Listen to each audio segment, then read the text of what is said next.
You're a total selfish! Mom shouted at the table while brother laughed, and then I said, Let's see who will pay your mortgage! Mom didn't believe, but their faces turned pale when You're a totally selfish person! My mom yelled across the dinner table. Adam, my brother, laughed and shook his head like it was all a joke.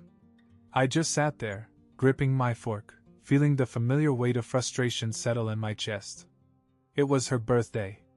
I had taken her to a nice restaurant, paid for everything, even bought her a present.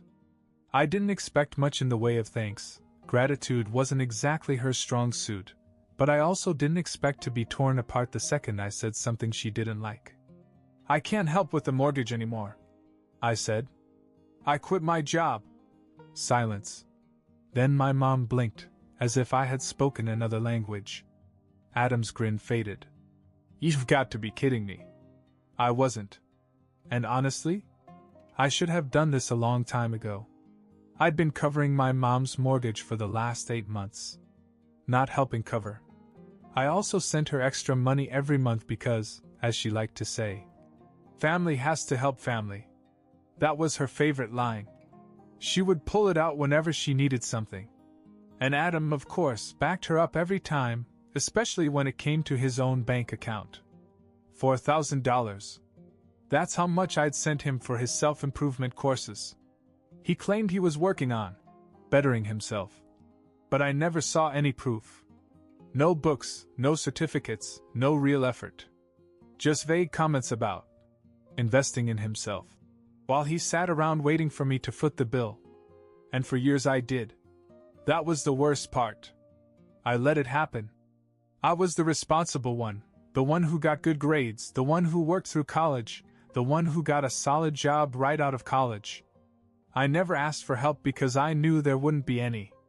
But the minute I started making good money, I suddenly had an obligation to help. At first I didn't mind. Helping my family felt like the right thing to do. But then it stopped feeling like help and started feeling like an obligation. Every month they expected more. If I said no, my mother would guilt me, remind me of all she had done for me, tell me I was ungrateful. And Adam? He just went along, nodding his head in agreement, happily taking whatever I gave him. But quitting my job? That wasn't part of their plan. In their minds I was supposed to work endlessly, keep paying, never complain. The idea that I might actually want to keep my own money was unthinkable. I wouldn't even leave them high and dry. I was willing to pay the mortgage for one last month. That was reasonable, right? 1 month to give them some time to figure things out. But of course it wasn't enough. It was never enough. My mother scoffed. You're being ridiculous, she said. You know what will happen if you don't help. Adam leaned forward and shook his head. You're seriously going to screw us like this? You know I still need your help. I'm trying to do something with my life, and you're just going to drop everything? I actually laughed. Because the irony was incredible. He was acting like I owed him something, like I hadn't already sacrificed thousands of dollars for his so-called future. Let's see who pays your mortgage, I said calmly, staring straight at her. Her face twitched. She still didn't believe me. You wouldn't do that, she said. You're not that kind of person. Something inside me snapped. I grabbed my jacket and got up. Good luck, I said, and walked out of the restaurant without looking back. For 2 weeks, nothing. No calls, no texts. It was the longest silence I had ever received from them. Then, just as the next mortgage payment was due, my phone rang. And that's when things got completely out of hand. For the first time in years, my phone wasn't constantly buzzing with my mom's guilt trip or my brother's fake concern masking yet another request for money. No reminders about family obligations. No passive-aggressive texts. Just quiet. I should have known it wouldn't last. The morning the mortgage payment was due, my phone started ringing. Mom's name came up. I let it go to voicemail. She called again. Then again. On the 5th call, I finally picked up. She wouldn't even let me say hello. Where is she? I stretched out on my couch. Where's what? The mortgage payment, Jack. It was due today. I didn't answer right away. I wanted to see how long it would take her to answer her own question. It took 3 seconds. You were serious? You're actually not paying? She sounded more puzzled than angry. Like she really thought I was bluffing. I told you, I said. Last month was the last. A pause. Then she let out a dry laugh. I thought you were just throwing a temper tantrum. A tantrum. That was what she called it. Like I was a spoiled child refusing to share his toys instead of an adult finally setting boundaries. I sighed. Mom, I don't have a job. I won't send you any more money. Her voice sharpened. So what, you're just going to let us lose the house? I let that sit for a second. Let them lose the house. As if the last 8 months of mortgage payments I'd covered didn't exist. As if it wasn't their house, their responsibility. You had 2 weeks, I said. You should have come up with something by now. She scoffed. Oh, don't give me that. 2 weeks isn't enough time. You have savings. You could help if you wanted to. And there it was. The assumption that my money was just a shared family fund. That my hard-earned savings weren't mine, but a backup account for when she needed it. Then she dropped something new. Well, if you won't help, someone else will. My boyfriend will step in. I sat up straighter. Boyfriend? I knew she was seeing someone, but I had never paid attention. She had gone through a lot of short-term relationships, none of them lasting long. His name is Mike, she said. And he actually cares about this family. Unlike you? I almost laughed. And what, is he going to start paying your mortgage now? Not yet, she admitted. But he wants to talk to you. I knew where this was going. No thanks. Before I could hang up, her voice went cold. Let me be clear, Jack. If you don't help, he's going to get involved. I had no idea what that meant. But I was about to find out. The next day, Mike showed up at my apartment. I wasn't expecting a visitor. It was late afternoon and I had just gotten back from the gym when I heard a knock, loud and patient. Not a casual knock. More like someone expecting me to open the door right now. I checked the peephole. A guy I didn't recognize was standing there. Tall, maybe late 40s, built like someone who used to go to the gym, but had let himself go a bit. Bald, cheap leather jacket, the kind of face that always looked on the verge of smirking. I knew who it was before he even opened his mouth. I opened the door, but didn't open it all the way. Yeah? Mike, he said, like that should mean something to me. When I didn't answer, he added, Your mom's boyfriend. We need to talk. I exhaled through my nose. I don't think we do. He grinned. Are you going to invite me in? Nope. His grin twitched. All right. We'll do it like this, then. He crossed his arms, shifting his weight as if to settle in. Your mom's upset. She's stressed. And frankly, I don't blame her. You're leaving your family in a really bad place, kid. I leaned against the doorframe. She told you that I pay her mortgage, right? And that I told her months ago that I wouldn't do it forever? Mike shrugged. She told me you left her. And your brother. You got your big job, made your money, then left her high and dry. I laughed. Really laughed. She told you that? That's what I know. He corrected, squinting at me. Because I see reality, Jack. Your mom is hurting. And you're sitting here in your nice apartment, living your life, while she's wondering if she'll have a place to sleep next month. I stared at him for a moment. She sent you here to shake me down, didn't she? Mike scoffed. Nah, man. I volunteered. I wasn't sure if that was better or worse. Listen, he said, lowering his voice as if he wanted to sound reasonable. I get it. You want to do your own thing. Be independent. That's great. But this isn't just about you. Your mother needs stability. Your brother's trying to build a future. And you, he pointed at me. You're the one in the best position to help. I was done. Not my problem. His expression darkened. Yeah, see, that's the thing. It is your problem. I tilted my head. How do you figure? Mike took a step toward the door. Because if you don't step up, I will.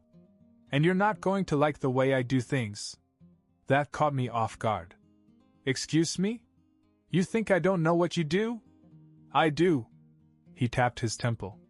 And I know exactly how much you've saved. Your mother showed me the bank transfers. You've got a lot. So either you help or... He trailed off, but the implication was clear. I stared at him. I was truly stunned. Not just by the audacity, but by the threat.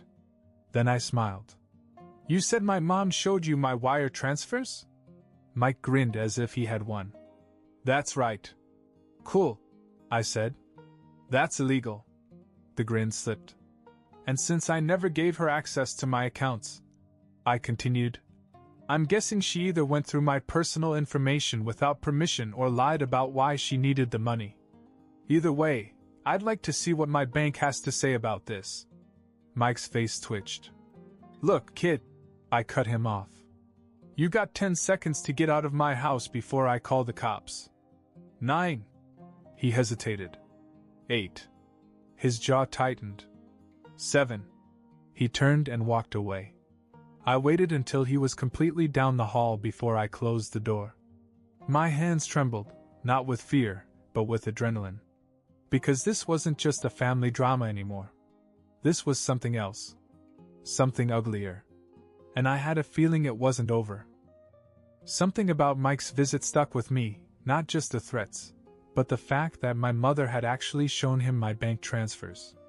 I kept replaying the conversation in my head, wondering how long she had let this guy pry into my personal business.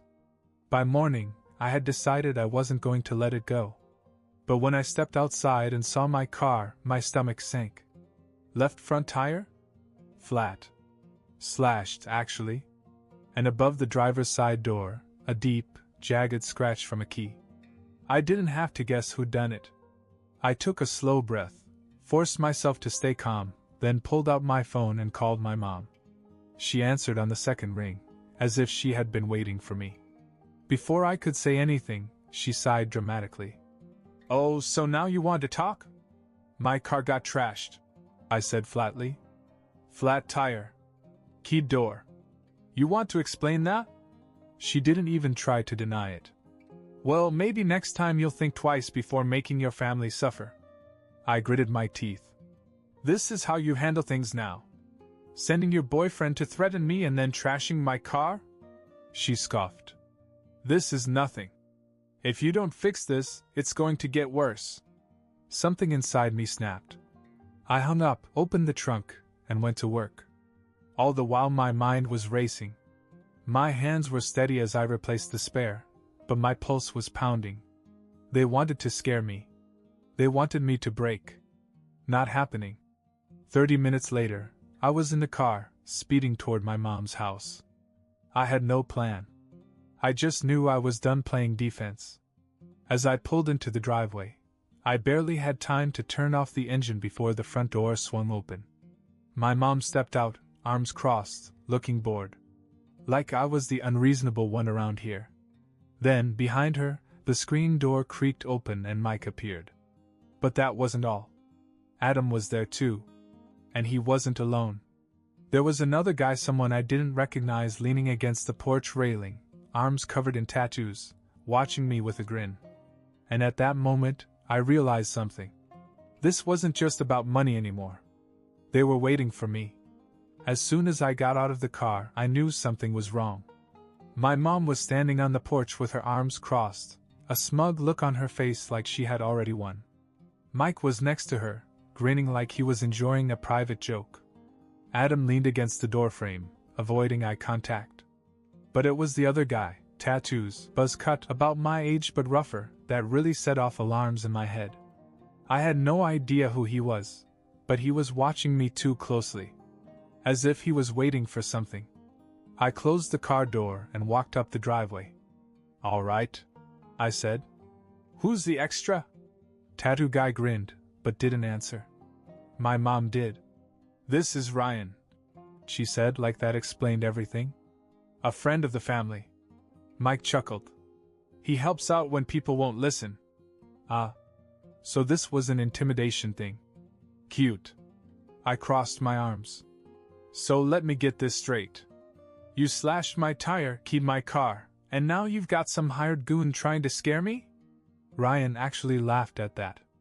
Hired goon? That's funny. Mike stepped forward. Nobody wants this to get ugly, Jack. But if you don't start cooperating, it's going to get worse. I stared at him. Worse? You're playing a dangerous game, kid, he said. You've got money. You have savings. And you think you can just walk away and leave your family in the gutter? He clicked his tongue. It doesn't work like that. I glanced at Adam, who was still hanging back near the door, shifting uncomfortably. Are you okay with this, Adam? You really co-signed this? He hesitated, then muttered. You're the one making this hard, man. I let out a slow breath. Wow. Okay. I turned back to my mother. So what's the plan here? I start paying again and all this magically goes away. Her expression didn't change. You should want to help your family. You have the means. The whole situation is your fault. I laughed. I really laughed. My fault? I have been paying for everything for months. The second I stop, you bring in reinforcements to beat me up? Ryan snorted. Nobody's roughing anybody up. But things break. Accidents happen. It'd be a shame if your car got totaled next time. There it was. The full threat. I tilted my head and stared at him. Did you do this yourself? Or did Mommy's boyfriend help? His smirk twitched. Which do you think? I nodded slowly. Good to know. Then I reached into my jacket pocket, pulled out my phone, and held it up. The recording app was open. The timer? 3 minutes and 12 seconds. Dead silence. Mike's eyes narrowed. What's that? I smiled. Oh, just a little insurance. I turned up the volume and hit play. You have money. You have savings. And you think you can just walk away and leave your family in the gutter? Click. It doesn't work that way. Click. Accidents happen. It'd be a shame if your car got totaled next time.